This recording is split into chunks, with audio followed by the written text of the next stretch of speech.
From the Library of Congress in Washington, D.C.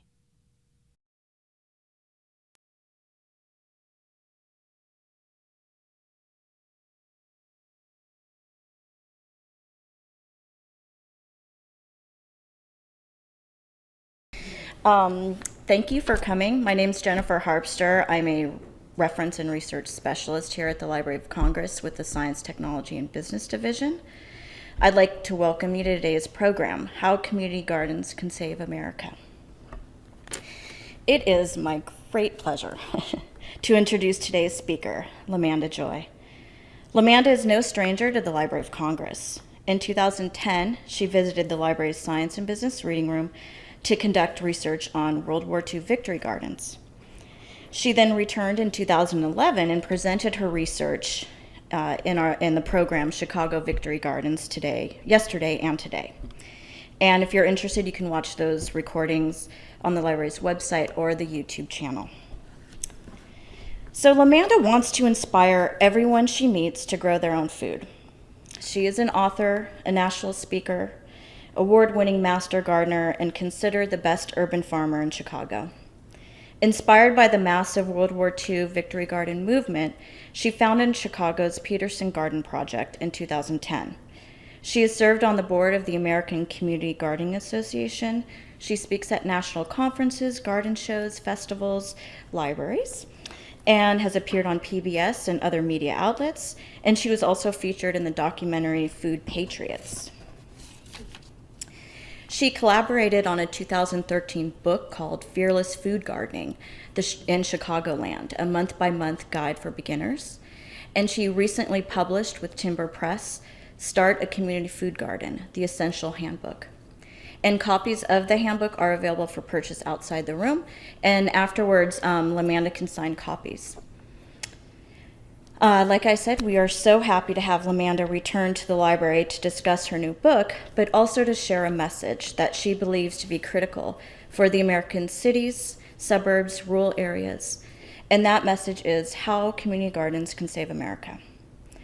The Peterson Garden Project was an experiment to see if people wanted to get together in a community and learn to grow food. And this project has developed into so much more. It's an award-winning education and community gardening program that teaches thousands of people in Chicago how to grow their own food. The Peterson Garden Project also operates a community cooking school to teach people how to cook the food they've grown. And her rallying cry is, "We can grow it." It recognizes the influence of the past while invigorating the American can-do spirit to create a positive future. And so without further ado, please join me in welcoming back to the Library of Congress, LaManda Joy.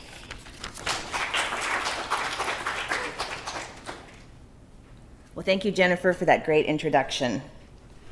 So it's exciting to be here again. This time it was a little different. I have to confess that once I learned that I was part of this lecture series, I found out that the lecture before me was on chemical weapons and the lecture after me was on Ebola, so I felt like I was sort of in a calamity sandwich, so I had to have some gravitas for my presentation, so therefore I went full patriotic. And then I thought better of that. I'm like, that's not really, not that I'm not patriotic, but that's not really my style, so I'm gonna tone it down a notch and just be about how community gardens can save America. So I would like to talk about a brief history of urban agriculture in the U.S. Urban agriculture is a hot term right now, but really it's something that has been around for a very long time. Starting with pre-World War II, before we had transportation lines and refrigeration, most agriculture for cities was around or in cities. And then we moved to the early 1900s, where city planners, because of the Industrial Revolution, city planners were building community garden and gardening spaces in parks so urban kids would know where their food comes from. Sounds familiar, right? It's something that we're still working with today. And then we had the World War I garden movement, which was the inspiration for the World War II garden movement. We had depression gardens where people were taught how to grow food to alleviate hunger. And then of course we had the very successful World War II victory garden movement. After World War II, the victory gardens didn't go away. They became freedom gardens because the world was starving, basically. And there's this fear of communism, essentially. So these freedom gardens sometimes had slogans like, "Food fights the Red Menace," right? Yay, food. And then as the troops, our troops were on 50 battlefields across the world, as they started coming back and the American, boom started happening, they were called thrift gardens because inflation was happening and people, had to combat that. So the victory gardens didn't just die out, they just had new names. And then in the 1960s and 70s, we had the Back to the Land movement where people were upset about commercialism and how the American dream was changing and protesting Vietnam.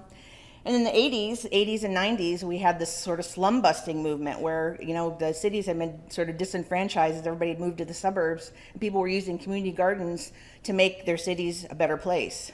And then we have today.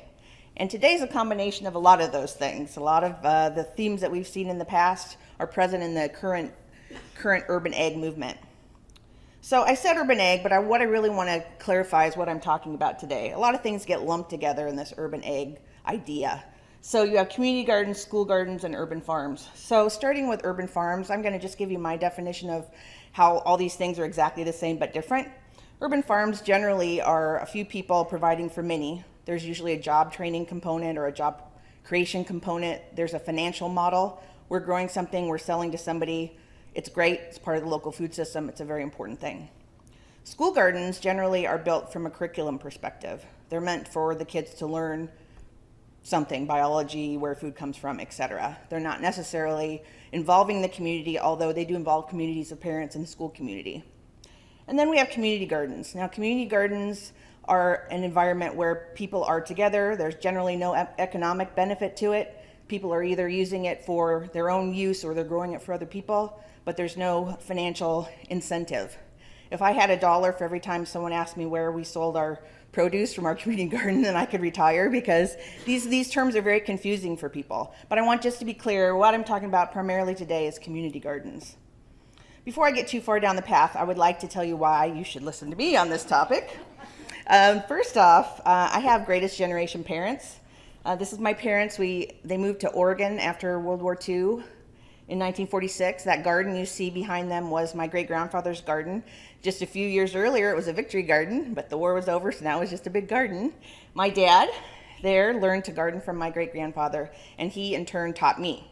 And so for those of you, do we have any gardeners in the room? You want to raise your hands? Yay, my people, yay. So for those of you that are gardeners, you know that it's sort of like an incurable disease. Once you get it, it's something that you have forever. So I grew up in Oregon. I moved to Chicago in 1994, and I wanted to garden. And there weren't really a lot of places to garden. So after many years and details that I won't have time to explain today, my husband and I, after many summers in a condo with no gardening space, my husband woke up one February morning and said, "Should we go buy a house? No. Should we go buy a yard?" I'm like, yes, we should go buy a yard. So we joked that we bought a yard with a house attached to it. And this is what it looked like, which to many people would be like, oh, you bought a nasty old yard, how nice. But what it became for us was our yard garden.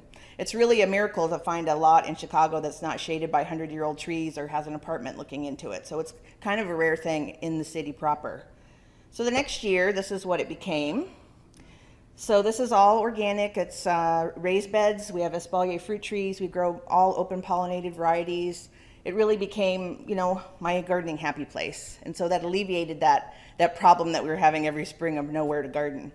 And so now that I had established this, I was like, I want to reach out to other gardeners because I know they're here. In Oregon, everybody knew how to garden, right? So I wanted to reach out. So I started a blog. This was in 2008 called The Yarden. And I was very surprised by what I found. I found that there wasn't a huge gardening community in Chicago, at least not for growing food. There was a large landscape gardening community. And not only was there not that community, but people were really desperate to learn how to grow food. So I thought, interesting. I've been given this gift from my parents, something that I love. Maybe I have an opportunity to share that. La, la, la, little did I know. So I also had moved to this new neighborhood, as I had mentioned, and I was getting to know things. And I joke that during the course of getting our yard with a house attached to it and putting in our new garden, I had developed a medical condition called lot lust, where I see empty lots and I lust to put gardens there. So this particular empty lot on the corner of Peterson and Campbell had attracted my eye. And I drove by it many times thinking, wow, it'd be really great to put a garden there. It'd be really great to put a garden there. Well, one day I was at our local butcher shop, Muller Meats, and this photo was on the wall. I was waiting for my chicken. And I'm like, what is that photo? And they said, well, that's a victory garden during World War II. It was all up and down Peterson Avenue. I was like, oh, interesting. So you'll notice the V there, and there's a flag. So this was 2010, in which began my long journey into exploring the World War II Victory Garden movement. But I was not unfamiliar with the Victory Garden and World War II times because I had greatest generation parents. So my parents met in 1941. My mom said it was love at first sight. Something else big happened in the U.S. in 1941. We entered World War II with the bombing of Pearl Harbor. So my parents were that greatest generation story. They dated through the conflict. They did all the things that everybody was doing to support the nation. And then my dad got drafted. And that was a little concerning, but luckily the war was winding to a halt and he was going to be in the occupied forces. They didn't know that at the time. But they had talked about being together. They had, had this romance throughout the course of the conflict. But my dad was a little bit of a shy guy. And he never really formally asked my mother to marry him. So she was not shy. She went ahead and planned their wedding, sent him an invitation to his own wedding. And he said, I guess I better buy a suit. Showed up. We did lose him in 2013, but they had been married 68 years. So I really had this great upbringing, this whole World War II story. It wasn't just the love affair. There was also actual combat stories. My dad, that's him in the middle. He was a paratrooper in the occupied forces. That means he jumped out of airplanes. He did it because he got $50 extra a week that he would send home to my mother. On the far side, you see my Uncle Arnold, who was in the cavalry in the Pacific Theater. And then on the other side, my Uncle Gene, who was a bomber, who was responsible or participated in some of the major D-Day, Normandy Beach, important efforts of the war. They all came back in one piece, which was wonderful. But it wasn't just the men in the family. The women were also involved. Here on the far side, you see my Aunt Alice. She was a wave, very involved in the war effort. And that's my lovely mother in the middle, who on her 16th birthday, she jumped on a trolley in Los Angeles and went to Weber Showcase, which before the war had created jewelry cases, and during the war created bomber doors. So my mom was actually a Rosie the Riveter during World War II. So you can see I grew up with that World War II ethos. If you don't like something, change it. We're all in this together, pull ourselves up by our bootstraps. And so when I saw this lot, I had my lot lust, I realized that people wanted to grow food. I had a little epiphany, and I thought, you know what? I think this would be a really great opportunity to take this gift that I've been given, this skill that I've been given. I had come from a corporate executive background with a lot of project management. I'm like, I want to use these skills to work with people and see if we can sort of recreate this Victory Garden thing on this property. So that's when the Peterson Garden Project was born. We launched the project on April 27th, 2010, and within 5 days we had 50 community members that were interested. And I thought, if 20 people wanted to do this, this would be a really fun thing. And it ended up being the largest organic food garden in the city. So we knew that we were onto something. That was sort of the view from above. And, since I had been coming from an education background, thinking that, hey, it would be really great to teach people, we did some very specific things to make sure that we could get people started in the garden. One was we had small plots. Many of these people had lived in cities their entire lives, apartment buildings, had no outdoor space, and they were scared. They were just terrified about the concept of growing food, but they wanted to do it. So we wanted these small plots so it wouldn't be intimidating for people. We had a uniform teaching method just to get people started, a very simple teaching method. We used all sorts of methods to get the word out. We used Facebook, newsletters, live classes, whatever we could do to provide education for people. And we wanted people to learn organically. So those were some of the benchmarks that we used in that first garden that have continued on through our program. Well, as I said, we realized that we were onto something, and so we would joke that it's not a garden, it's a revolution. So we decided that we would become a 501c3, and our mission was to recruit, educate, and inspire a new generation dedicated to making urban food production the norm, not the exception. So we gardened on our original spot for 2 years. We knew that that was a short-term piece of land. Land on the north side of Chicago was very expensive. That particular piece of property was $900,000. So we knew that we would never be able to afford it. And when that land was going away, it was 2012, we thought, okay, what can we do? We know something's happening here. We've had this great success. We've had all this attention from the media. So many people want to participate. So we thought that we would change our tactic a little bit and focus on long-term gardeners versus long-term gardens.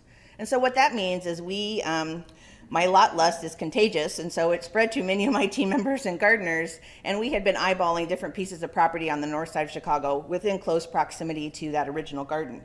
And so we worked with the city, private individuals, institutions, you name it, and we created what we call PopUp victory gardens. So we took those empty spaces and we turned them into these very large-scale learning labs.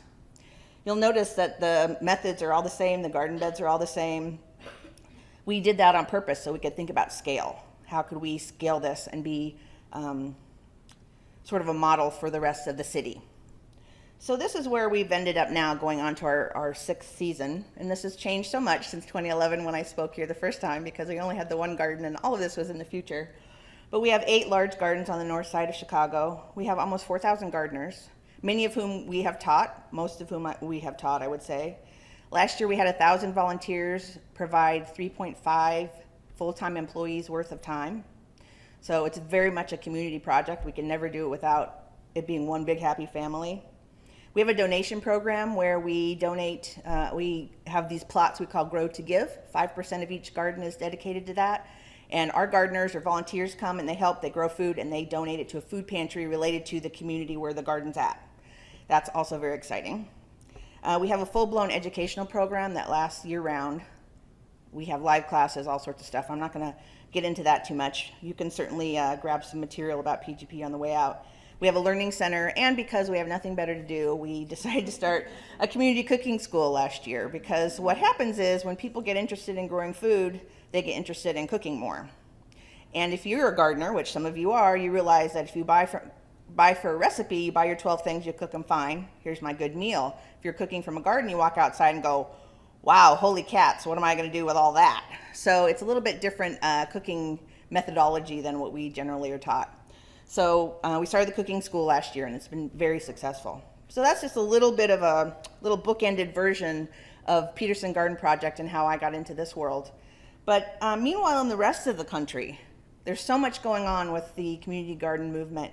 I joined the American Community Gardening Association board in 2011, and that gave me a great opportunity to collaborate with a lot of different people in a lot of different cities, both through the conferences and meetings and trainings, etc. So I've seen a lot of stuff that's going on around the country. We also had the pleasure in 2014, last year, to do the 35th anniversary conference for the American Community Gardening Association in Chicago. It was founded in Chicago 36 years ago, and it was really exciting to be able to show off what we're doing in our city to the rest of the world. What I've learned through this experience, through my own experience with Peterson Garden Project, and through this exposure through the American Community Gardening Association, is that there's a lot happening in these gardens that doesn't really get talked about. And I like this quote by the famous permaculturalist Geoff Lawton, that all the world's problems can be solved in a garden. And I believe that to be absolutely true. So there's a lot of community action happening in gardens. There's social justice and empowerment happening in gardens. There's therapy happening in gardens, food creation and donation to help alleviate hunger. There's a lot of immigrant and refugee work happening in gardens, because it's a great way for people to plug into meeting people and understanding, having something in common. There's a lot of beautification happening in community gardens. I'm talking about food gardens today, but there's certainly still a huge movement of beautification community gardens. And then neighborhood improvement. It's giving people an opportunity to get together. So when you think about community gardens, the big word is garden, right? But really what is happening is this. Community is happening, and the garden is sort of secondary. The food production becomes a very small piece of it, maybe 10%. And there's 90% that you can't really quantify or put on a piece of paper or identify. So those are very exciting things that are happening right now in the community garden movement. But there's also some disturbing things that are happening. Community gardens are great. It's an exciting thing. People feel the power of this potential. And so I'm starting to see, or had been starting to see, some of these things. PR gardens, where some corporation would fly into some community, put in a beautiful garden. No one in that community wanted that garden, and so the next year it's gone. But they got some great photo ops, got a lot of tweets about the garden they were putting in the neighborhood. The EYP, no insult intended to any young people in the room, but the Earnest Young People Garden, a lot of people going to school, they like this idea, they put in a garden, and then they graduate and they go somewhere else. So these gardens don't have the stability of if a community would put it in. The new puppy syndrome garden. You know, community gardens are a marathon, not a sprint, right? And so a lot of people are excited about this concept. And, you know, in Chicago, when it comes spring, all you want to do is be outside.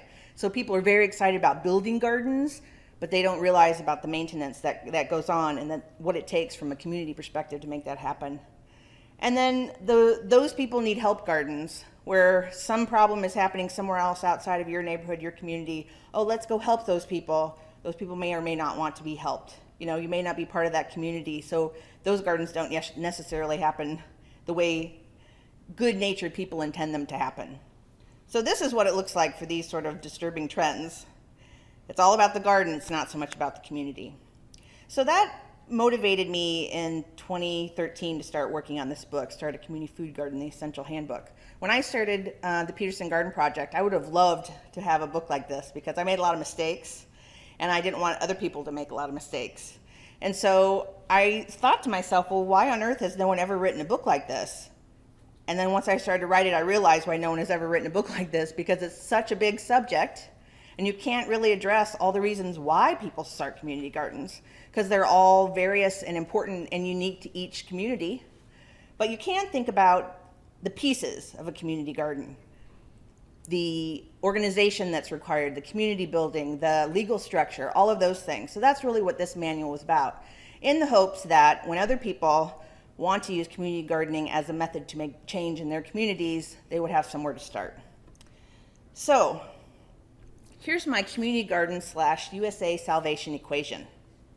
Need plus land plus people. So let's talk about need. As I said, every community is different. You may have a combination of these needs. You may have a singular need. For the gardens that I mentioned, social justice and empowerment, the problem might be economic or racial inequality. Therapy or socialization. You might have veterans or elderly or other distressed groups where a garden might be beneficial. Food donations, gardens help hunger issues. Immigrant or refugee integration, that helps solve cultural misunderstanding. Beautification, that allows people to get involved in civic ecology, like all of us working to make our environment healthier and better. And then neighborhood improvement, disconnection and disinterest. I'm so sad when I see that nobody goes to vote, but everybody will stand in line overnight to get a discount at Walmart the day after Thanksgiving. You know, maybe we should do voting then so we get everybody in line. You know, it's disturbing to me. So these are some of the needs that I'm seeing that maybe you've seen in your communities. And I think that they're very, they are the problems that we have in our country now, the things that need to be solved. The next piece of this equation is land. So land is very expensive, of course, and land can be difficult. In these 4 cities, there's more statistics about that. I just wanted to show these to you. In Philadelphia, there's 40,000 city-owned empty lots. New York City, 9,000 empty lots. Cleveland, 20,000 empty lots. And the stat in Chicago, we don't have it by lots, but it's 40,000 empty acres. This is just city-owned property. This doesn't include land owned by institutions or by individuals. This is just land that's owned by the city. And so cities have been responding. What they've been doing is, if you have been paying attention to the news, San Francisco has started doing tax breaks for people that have empty lots that they're turning into gardens, which is an exciting move. Los Angeles has previously didn't allow gardening on the Hell Strip. Now they're allowing that. And Chicago has the Big Lots program. So that means if you live on a street where there's an empty lot in a specific area, not everywhere, if there's an empty lot, you can buy that lot for $1 if you promise to turn it into a community-focused garden or something else. This is kind of unheard of. These 3 things all happened in the last year. So cities are really responding to people's desire for community gardens and working together. And then the final piece to this equation is people. I believe that the fact that we all need to eat is the thing that can bring us all together. There's a lot of reasons why we don't want to get along with people, a lot of reasons why we make us and them and separation, but food and our cultural traditions around food is a reason for all of us to have a cause to relate to. I think that that's really, really key. So that's the main pieces of this equation, our community garden USA salvation equation: need, land, and people. And it may sound a little Pollyanna to think that we could just take these resources and make such a huge social change. There is one more component, and that's education. Can't have this happen without education. And this is a little bit of my pet peeve about all the community gardens that I witness. So people do build gardens, but they don't educate people on how to grow the food. And it gets frustrating for people, and there's dropout rate, etc. So I believe that education is so important. And food education leads to consequences. And I've seen this in our own gardens over the last 6 years. First, you start teaching people about growing food, and then they have food awareness. They're like, oh, this food tastes different than the food in the grocery store. Oh, I can grow a variety that I haven't seen in the grocery store. Oh, I have so much more I can share with people. Or seasonality. Why I'd like to grow strawberries in November. That's not going to happen. That's a seasonality issue. And then it starts conversations about nutrition and health. You know, how much better your own food is. And then it moves to home cooking, as I mentioned. We'd seen that pattern with Peterson Garden Project, how people started growing the food and then they had more interest in home cooking. We've also seen it work backwards, where people are interested in home cooking with our cooking school, and then they want to learn how to grow food. So it's not a linear process in some instances. It also leads to support of local food systems, because people become aware of what is available and what they can get if they work through their local providers. And what it also does is it provides leadership. So I say that because people that we've taught to garden in 2010, 2011 are now leading gardens themselves. They're teaching people, or they're not gardening with us at all because they're going to a park and starting a community garden. They're going to their children's school and starting a school garden. They're moving somewhere. They're making property choices based on being able to garden, and they're teaching all the people in their condo, or they want to start something in their neighborhood. So this concept of teaching people this lifelong skill really has ramifications. So what I'm advocating here today at the Library of Congress is that we have a national effort to teach everyone food gardening. So if you're skeptical, or if you think I'm Pollyanna, I want to tell you that it's been done before. What? Yes, it has. So I want to talk a little bit about Chicago during World War II. I mentioned that previously, and I want to get into it a little bit. So Chicago, and this is part of my first lecture, so you can watch that if you'd like. Chicago led the nation in the World War II Victory Garden movement for a lot of reasons. Not because everybody was gardeners, because everybody wasn't a gardener. 90% of those gardeners in World War II had never gardened before. So the city really had to do a concerted effort to teach people. And they did it in very simple ways. They had little pamphlets that they would hand out. Many cities across the country, which I found out through my research at the Library of Congress and other places, had these. They're not about ornamental edibles. They're not fancy. They're about the basics of growing in your growing conditions, the nutritional value, not crop rotation, but season extension, how to get as much food as possible out of your small space.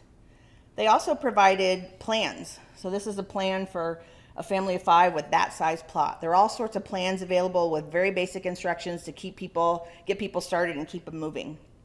The newspapers provided information like specialty stories to keep people excited about their growing efforts. And then there are also weekly columns. So it's interesting, these sort of weekly columns, and also radio, which was here. We had a show in Chicago called Know Your Onions on the radio every day. What would happen is, because of the structure of the Victory Garden movement, problems would arise in the gardens. They would tell their block captains. Those would filter up to the people running things, and they would very quickly get up to the newspapers and the radio. So you're getting solutions to these problems real time. We don't think of things like that now, because we have social media. We think everything happens so fast now, but it was a very fast and snappy system that allowed people to get their questions answered. They also had demonstration gardens at 3 of the city parks where you could go and see how to do the instruction that they were providing. And there were live educational opportunities. So there were lectures, garden club lectures, which were not considered sanctioned lectures, by the way, and mass movies showing meetings or slideshows. So they made all of that available, and the city of Chicago really rocked it during the Victory Garden movement. In 1942, we put in 500 community gardens. In 1943, there were 1,500 community gardens. 14,000 school children started gardening, and the largest Victory Garden in the country was in Chicago, which is now a site of one of our gardens, which, just a little side, is very exciting for a geek like me. So these are some of the basics of what they did to teach a city, and they did it very successfully. So there's that old verse from the good book, Nothing New Under the Sun, right? Well, we kind of stole that idea from the Victory Garden movement, and we translated it into teaching methods today. And so when I said early on that we use all sorts of ways for people to learn how to garden, we sort of took these ideas and filtered them down into ways that we can communicate with people in a modern way.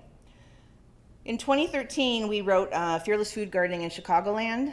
This is a direct inspiration from these pamphlets that were written during World War II. Actually, I was at the New York Public Library doing some research before this book happened, and I found this pamphlet, one of these pamphlets I'm talking about, sort of shoved in between, corn in Argentina and something else. It was a miracle that I found it. And as I was reading it, I felt like I was connecting with that person 70 years ago that had been trying to do exactly what I had been trying to do.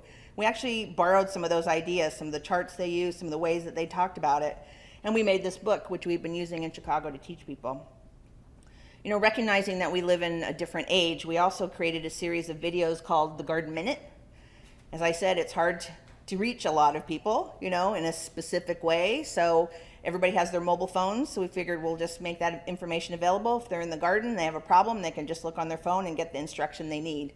These were set up so if you were my neighbor, you'd come over and say, "Hey, LaManda, I'm having a problem with XYZ." And I wouldn't be like, "Well, on today's show, we're going to be talking about blah." I'd be like, "Oh, that's this, do this, go." "Okay, thank you, on." That's what these videos are. They're very quick. They're from everything from how to pick a bean to how to plant a seed. Is this a weed? What have you. They're on YouTube. You're welcome to use them for your groups. They're applicable to any gardening zone, but we found them to be very useful. And as I said, nothing new under the sun.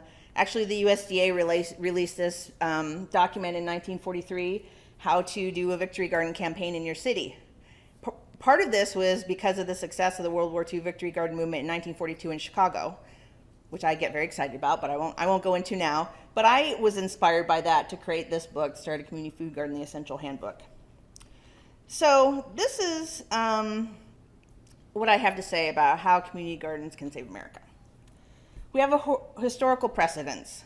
We know that people have come together in the past to grow food, to solve problems. And we know that we can revive that model. We've done it in a very small way in Chicago. We know that there's need. There's need all over the country in all sorts of different ways that's unique to each community. And they're all important. And salient to our lives, our day-to-day, the problems that we see walking down the street, the problems that we see when we talk with our neighbors, the problems that we see when we can't talk with our neighbors. There's land out there, either city-owned land, privately owned land, institutional land. And at this point, I would just like to say there was a study done in 2013 about community gardens around the country, and the fastest growing segment for community gardens is actually rural areas, right? There's lots of land, but that's all about community. People want to be together and learn together. And then people in need. So that's a lot. It's a lot to take in. It's a big proposal that we teach the country how to grow their own food. And maybe that's a little shocking or disarming for you, but here's some things that you can do. Do you have land? You can offer it to an organization. You can engage your municipalities to discuss their land and what they do with it. I don't think that these movements in Los Angeles and Chicago and Seattle just happened because some government official woke up and said, "Hey, it'd be cool if we blah." It's because of pressure and dialogue and need coming from the community. You can ask your park department about a food growing campaign or an educational program or whatever group you have that is the overarching educational system that reaches out related to these things. Could be master gardeners, could be the park, could be whomever. You can grow food yourself. Many of you do. You can share it with others and start that food thinking happening. Wow, your tomato tastes so much better than the one I got in the store. What's going on? Turn those light bulbs on with people. You can teach. If you know how to grow food, you can teach. I didn't think that I could be a teacher, but I turned out to be able to be a teacher. I joked that in 2010 on my New Year's resolution was to teach 10 people how to grow their own food. And then I say, be careful what you wish for. It's absolutely possible to take a little bit of time and pass those skills on to someone else. You can donate to community garden organizations. These are not highly funded organizations. They're very passion driven. Many of them are not for profits. Many of them are completely volunteer. Small donations make a huge difference. So you can think about that, maybe adding that to your charitable giving. and ask how your talents can help. You may not be able to garden, but maybe you're an attorney, or maybe you have some time to stuff envelopes, or maybe you have a house where people could meet. Every little bit helps, right? All these little pieces of the community that come together are better. And then you can certainly read my book. If you buy it, please share it with someone else. Tell them to pass it on. It's in a lot of libraries. It's a lot of good information that I hope will help.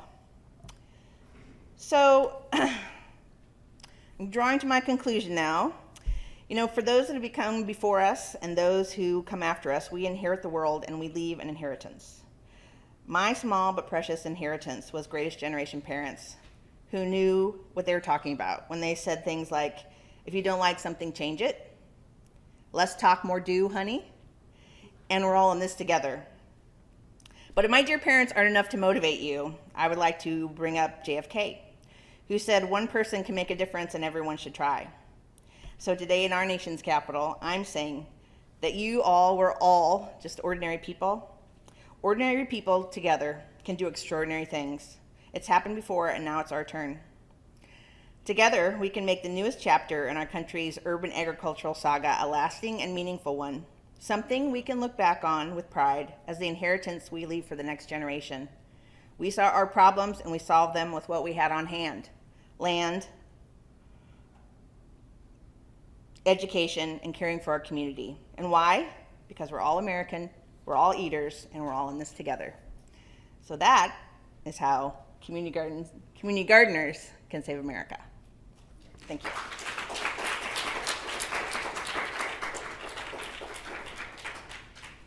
Does anyone have questions? I just have a comment. Okay.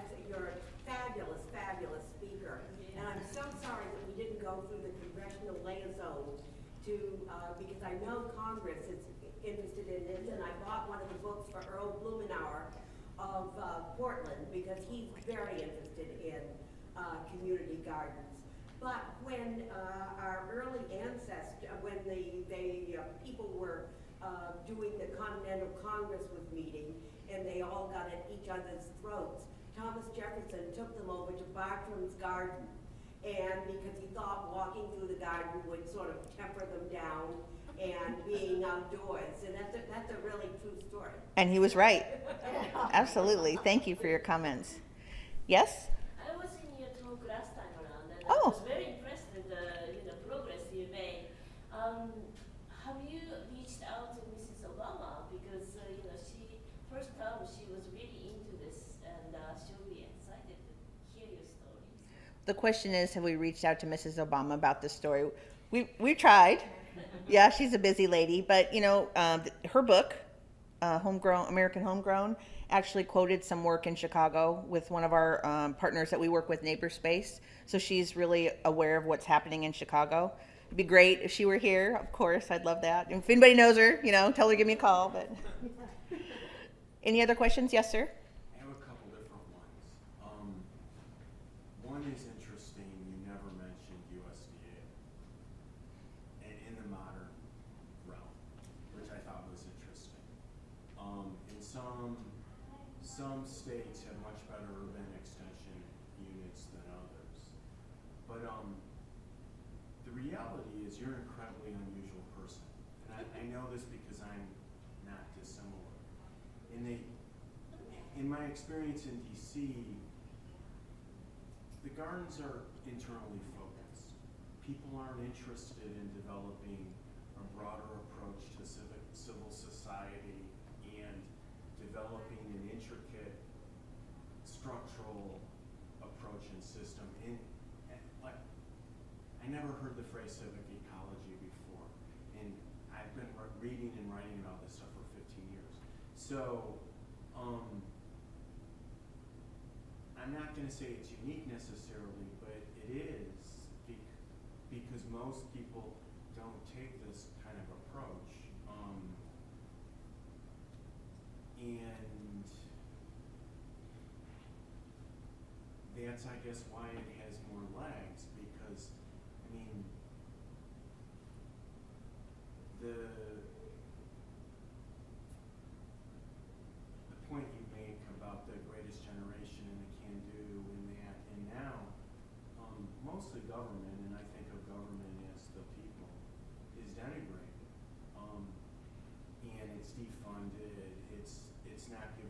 resources to actually do incredible things, be it victory gardens or the kind of construction projects of the New Deal, which actually produce a lot of the wealth that post-war economic success was based on. So anyway, now I'm rambling, but the point is, what made you, or why did you care about more than just doing this for you and 17 other people? In the, what was it about this whole project? I mean, it is quite unique. The question is, why did I feel led to do a project like this? Well, part of it's personal, like just thinking about how, I was a corporate executive. I traveled 80% of the time. My husband and I didn't have any kids, and at some point you realize you got to give back or you're going to be a jerk, right? So I just sort of reviewed my life and I thought, I was raised better than just to be focused on myself. I was raised with parents that were very community oriented, very much felt like we were responsible for each other. And so that was part of it. The other part is I'm a history geek, and there's a quote, the only thing we learn from history is we learn nothing from history, and that's always made me really mad. So it's sort of been my own personal mission to prove that wrong. We have a great model here, and we have some of the needs, different needs, but we're in the same situation. And also loving history as I do, I realize that people are the same. They were the same during World War II, they were the same during the Back to the Land movement. We're all just on a continuum of humanity, right? And if we could solve problems then, we can solve problems now. And I get really tired of people thinking that the world is a terrible place. Like we watch the news and everything's horrible. I don't think the world is a terrible place. And I don't think that because I'm part of a community garden. I see how people are wonderful with each other and want to make a difference, and they need a place to do it. And community gardens are a great place to do it. So I don't know if that answers your question or not, but we could talk more later too. Yeah. Yes. 22 years ago, I co-founded a local community garden, which is still thriving. 9-year waiting list. We certainly. Oh, congratulations. And I had just two specific questions from your experience. That wonderful waffle-like grid that you showed for the original Peterson garden. Mm-hmm. Who designed and paid for that and built it for you? And the other was, what was the benefits of going 501c3? Okay, well, this might also answer this gentleman's question too. That garden was completely built by the community. The city donated wood chips, a non-for-profit loaned us the property. We had a membership fee of $45, which helped build the garden, and it was built by the gardeners. So nobody built it for us. There was no government entity involved. Nobody dropped a bunch of money on it. We built it together. It was 154 plots. We had about 400 people gardening in that garden. And it's the ABC development, like don't think about what you don't have, think about what you have.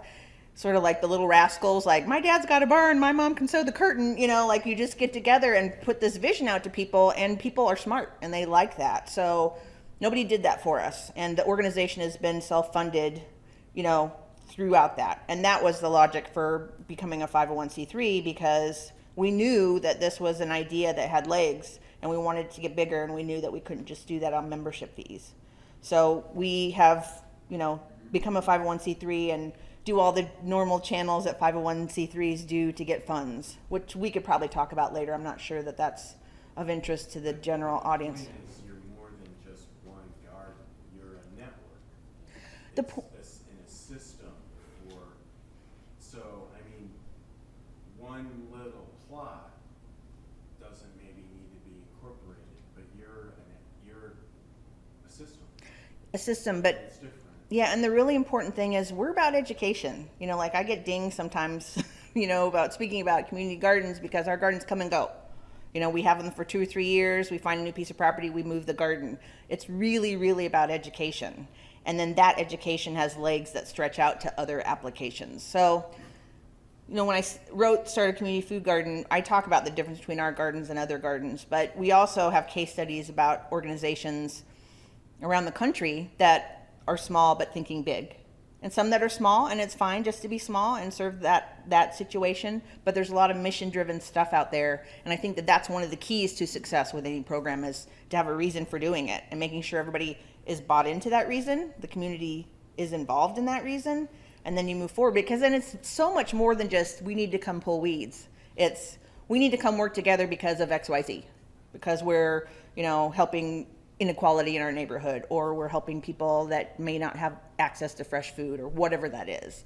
And I think that's really the difference is, we've started out with a mission and moved forward with that. Yes, sir? You might have answered this partially, but how long was it how large, both in terms of plot size and member amount, were you before you decided that moving to become a 501c3 would help you progress much further? We decided to become a 501c3 in 2011, so we had just the first year, because it was so shocking, the response that we got from people, because people wanted to learn. So we went after that right away. And how large were you when you made that move? You mean large in terms of staff or members? Staff, members, plot amounts. We had the one garden. It was 154 4x8 plots. We had about 154 technical members, and then about 3.5 people per plot. So you can do the math on that. We were all volunteer. We didn't have any paid staff, but we just felt like this story, would have ramifications for Chicago. Yes. I looked at the pictures. I didn't see any covers of your garden. And I lived in Chicago for a couple of years, so the growing season is like May, June. The question is season extension. Our gardens open around Earth Day. So this year they opened April 27th and they closed the first weekend in November, because nobody wants to garden in Chicago in the winter. They think they do, and believe me, they don't. So, and we were very tired by that time. So Earth Day through the first weekend in November. This year I think it's November 8th. So we don't do any season extension. We don't have any hoop houses. We don't do any of that. I live in Baltimore, and we did a big move for the gardens. So you see a lot of plastic over these gardens to extend them. They do a lot of microgreens in the wintertime. Uh-huh. Not the stuff that requires a lot of light, but a lot of leafy greens, kale, spinach, and things. Do you see that possibility? I know that it's really, really harsh in Chicago in the wintertime. Do you see them maybe with the 501c3 that would give you the money to maybe extend the season a little more, starting a month earlier or 2 weeks earlier? Well, again, we're not interested in bulk production. We're interested in teaching individual families. So that would sort of be out of our mission. We wouldn't have a need to do that. So people do. There's a lot of microgreen stuff happening. We actually share one of our properties. We share it with a refugee training farm. They have a giant hoop house and they do all sorts of stuff, but that's not our shtick. So we don't do it. But it is certainly happening. And if you want to grow anything in Chicago in the winter, you need a setup like that, because it's brutal. Thank you. Any other questions? Yes, sir.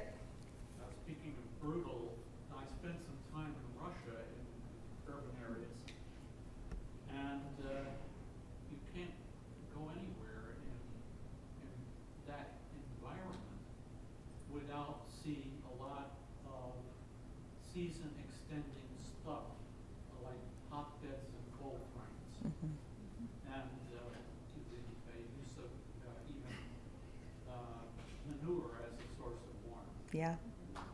So the comment is, with travels in Russia, there's a lot of season extension, and I probably can make the leap to say you see a lot of gardens in Russia. I mean, Europe is very different from us in terms of their approach to gardening, because they didn't have a new territory to build on. They're using the space they've got, and gardens are very integrated into their culture. I'm actually going to Sweden this summer. My husband's from Stockholm, and doing research on their community gardens, which started at the turn of the last century as a result of the Industrial Revolution. People were concerned that urban kids didn't know where their food came from, didn't have opportunity to be outside. So it's same story. We're all, we're all eaters here. They're all eaters there. Like everybody is using food and has used food, to eat, of course, but to connect and be together in community.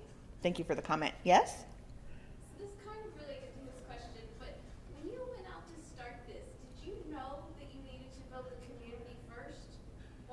Absolutely. No, absolutely. At the time, I was traveling 80% of the time, and I had a full-time job. So for me, I wanted to connect with people because I'd moved to this new neighborhood. I didn't know anybody.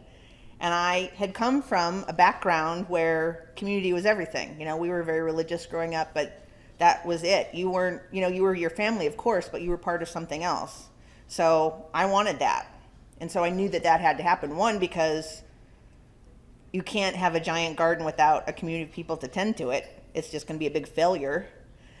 And also I thought, it would grow as the size of the community. When I said if I thought 20 people would want to participate, it would be great. All those people wanted to participate. We didn't have to be like, hey, we're doing this, come do it with us. It created itself. And that community piece was the most important thing. Yes? But the American Community Garden Association, you're talking about being a member. Yes. How does the community garden connect with that? So the American Community Gardening Association is a nonprofit organization. Their website is communitygarden.org. It's a member organization. It's a volunteer-run group that's been going for 35 years. You can go to the website, become a member. You can donate. You can participate in their annual conference. This year it's in Denver. And those conferences are really amazing. I used to be in the conference business, and I never really understood it. I mean, I was in it for years, and I never really understood the value of it till I went to a conference that made an impact for me. And I was like, oh, wow, I've been doing this for a long time, and now I see why. Because what you find is that everybody has the same problems. Everybody has the same joys, but everybody has the same problems. And that's, participating in these conferences and leading workshops and stuff, that's what really led me to write this book, because everybody thinks their challenges are unique. But if you talk about it, or you have an opportunity to realize that everybody's having these things, then one, you don't blame yourself, or two, you come up with good solutions. Like you're in a room of community garden leaders, and it's like, well, I do this, well, I do this, well, I do this. And you're like, oh, that'd be great, So it really streamlines the process. It's like having a bunch of mentors, all in one place. You have the people that are just starting out, new and enthusiastic, and you have people that have been doing it forever and haven't given up because they know how awesome community gardens are. And so it's really a great thing. Yes? Is there like a listserv or a group or something, an email group for people who start community gardens and run them? Well, ACGA is really the best place to do that. They do have a listserv. They have a fabulous Facebook page. So they've got a lot of great information. It's a great organization. Did you have a question? Well, I just wanted to reinforce, I think, what you're saying.